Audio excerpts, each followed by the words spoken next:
परम सत्कारयोग साध संगत जी, रसना पवित्र करिए ते आखिए धन श्री सतगुरु राम सिंह जी, धन श्री सतगुरु जगजीत सिंह जी, धन श्री सतगुरु उदय सिंह जी। एक समय बाबे जमीत दे नाल माई गुरियाई गई हजरों में। गुरु बालक सिंह जी का दीदार किया। शीश निवाए के अर्ज की, जी मैनू भजन दिओ। गुरु जी बचन किया, अमृत वेले इशनान करके इकंत बैठ के देख, तेनू नाम मिलेगा। माई इकंत बैठी। 5 वेर आवाजा होया कन मैं भजन दा। माई ने आके मत्था टेकिया ते कहा कि धन सच्चा पातशाह है। गुरु जी की उस्तत करने लगी। बड़ा उत्साह ते खुशी हुई। जहाँ तुरने लगी तो गुरु जी बचन किया, तू इसनू गुरु रूप जानी, यानी उसके पति नू। जहाँ तुरने लगी तो गुरु जी बचन किया, इसनू गुरु रूप जानी, जो कहे सो मनी, इसका पल्ला ना छड्डी। गुरियाई अपने घर में आई, भजन करती रही, निगाह हो गई सी। उसका चलन देख के उसके पति ने कहा, गुरियाइए मेरे पर भी निगाह कर। माई गुरियाई ने उसको कहा कि खजाना हुण रामदासपुरे आ गया है, लुधियाने से 10 कोस पर है। उसका पति रामदासपुरे आ गया। दीदार करके सतगुरु जी का बेनती की, शीश निवाइए जी, मैं गुरियाई का भेजिया आया हाँ, वो मेरे घरों है जी। उसने मैनू आपकी दस पाई है, ता मैं चल के आया हाँ, मैनू भजन का गप्फा मिले।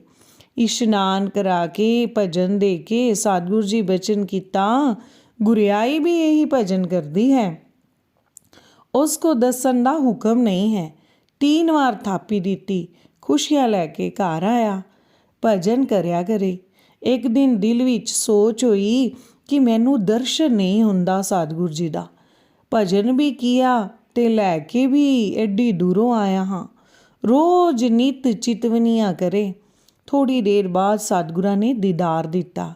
जिस मूर्ति का दीदार करके आया सी, सोई मूर्ति धार के अगे आए बैठे। जा चरनी हाथ लौन को हाथ अगे किता, हाथ में कुछ ना आया। फिर अंत तक उसी मूर्ति का दीदार हुंदा रहा। अपनी सिंगड़ी नू कहा करे, गुरियाइए तेरे प्रताप नाल मैनू भी सतगुरु जी का रोज दीदार हुंदा है। श्वास श्वास भजन करते रहे, आत्म सुख प्राप्त होया। एक दिन कहने लगा, गुरियाइए तू भी सतगुरा का दर्शन कर ले। गुरियाई ने कहा कि मैनू भी रोज दर्शन हुंदा है, पर तू बालका नू ना कहा कर कि मैनू दर्शन हुंदा है। 8 पहर भजन करया करो। एक दिन 1.15 पहर रात से दोनों इशनान करके बैठे भजन करते रहे। सिंह ने कहा कि गुरियाइए कुछ देखिया ही? कहने लगी, सतगुरु जी खड़े हैं, हाथ में सलोतर है, तेनू बचन करते हैं कि 8 पहर भजन करया कर।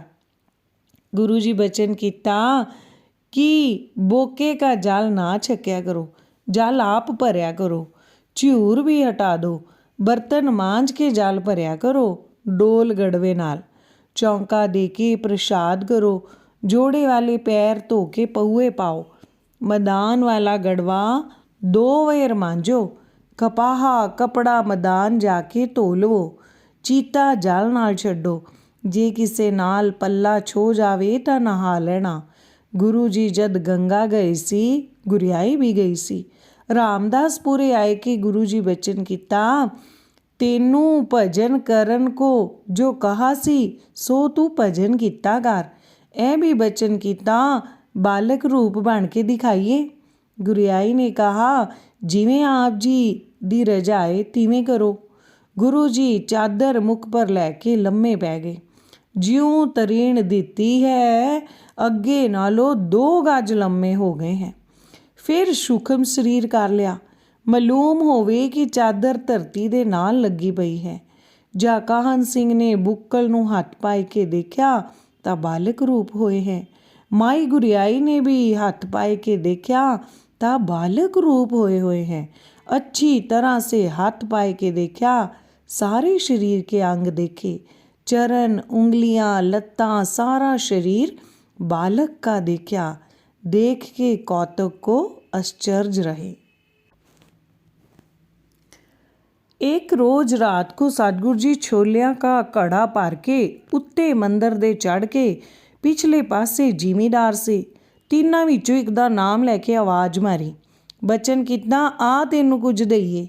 जिमीदार अंदर पिया ही सुनी जांदा सी, बाहर ना सी निकलदा, डरदा सी मैनूं मारनगे। जा कोई ना निकलिया तां घड़ा सुटिया। वेड़े में दाने खिंड गए। रात तां किसी ने ना छेड़े, पर दिन चढ़े लैणा सिंह भी आया दाणियां दे कोल। अंतरयामी गुरु जी भी आए। कोठे उत्ते दी बचन किता, गुरु जी दाणे साम लै, तेरी गरीबी निकल जावेगी। एक तीवी सी, उसका नाम लैके बचन किता, ए बड़ी पापड़ है, इस नूं ना दई, इसने कुड़ियां मारियां सियां। उसके पति का नाम लैके बचन किता, ए बड़ा पापी है, वढ देने के लायक है। लैणा सिंह ने दाणे इकट्ठे कर ले ते उहदी सारी गरीबी निकल गई। गुजारा उहदा तुर पिया। एक समय गुरु जी बाहर भजन करके आए। एक घड़ी रात गई, मंदिर दे अंदर वड़न लगे तां हसे। हरनाम सिंह ने चरनी हथ लाया, चरण धोए के थड़े साहिब पर बैठे। हरनाम सिंह ने अर्ज की, जी आप जो हंसे हो सो किस बात से हंसे हो? बचन किता, जगत वन्नी देख के हंसे हैं। सारा जगत तारू पत्तड़ नूं छड्ड के डोबू पत्तड़ नूं हो गया है। हरनाम सिंह ने कहा, जगत नूं तारू डोबू पत्तड़ दी खबर नहीं है, तारू डोबू दी आपको ही खबर है। जिस पासे किसी दा मूँह करोगे उधर ही हो जाएगा। श्री सतगुरु जी बचन किता, ये वार्ता नहीं है जिवें तू कहंदा है, मैं तेनू सच कहंदा हाँ, तू प्रतीत जाने। हरनाम सिंह ने कहा, जी जिथे सच कहन लगे हो प्रतीत भी बख्शो अपने खजाने विचों। श्री सतगुरु जी बचन किता, जैसी जैसी कोई भावना करेगा तैसी तैसी होवेगी। जो मैनू यार कल्पेगा उसकी कुल विच यारी हो जाएगी। जो मैनू चोर कल्पेगा उसकी कुल में चोरी पै जाएगी। जो मैनू दुश्मन कल्पेगा जिथे जिथे जाए के जन्म धारेगा उथे उथे ही उसके सिर पर दुश्मन खड़ा रहेगा। जो मैनू अकाल पुरख कल्पेगा उसका प्रीतम अकाल पुरख होवेगा। हरनाम सिंह ने हाथ जोड़ के अर्ज की, जी मैनू ये दान दिओ किरपा करके कि सदा ही तुहाडी देह पर मैनू प्रतीत रहे। तुसी मैनू अकाल पुरख की मूर्ति नज़र आउंदे हो। गुरु जी बचन किता, भाई साधा वास्ते ही अपना आप रखा है। एक समय हरनाम सिंह मंदिर में वड़िया, देखे कि जो गुरु जी की मूर्ति का शीश छत नाल लग्या होया है। हरनाम सिंह के नेत्र मीटे गए, पैमान होया, देह कंबन लग पई। जहाँ नेत्र खोले तां ओही मूर्ति दिसी जितनी अगे सी। बचन किता, गुरु जी तू भै किता सी? उसने कहा, जी मैनू भै बहुत आया सी। गुरु जी बचन किता, फिर तो भै ना करी कदी, साडी देह वध घट जाती है। एक बार एक माई आई, चरना पर शीश निवाया, हाथ जोड़ के अर्ज की, जी मैं जस सुन के आई हाँ, तुसी गुरु गद्दी पर बैठे हो, मैनू भी भजन मिले। सतगुरु जी बचन किता, मैं तरखान हाँ, लकड़ी की कान कड्ढण वाला। माई ने कहा कि मैं दूरों चल के आई हाँ।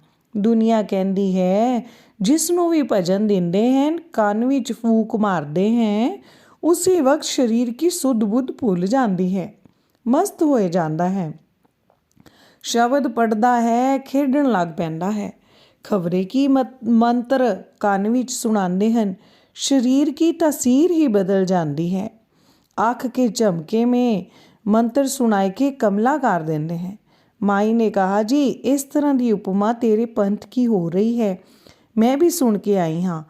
मेरा जन्म मरण काट दो, 84 की फांसी मेरी कट्टी जावे, मेरी वासना पूरी करो। उस माई की बेनती सुन के मेहरबान होए के भजन सुनाया।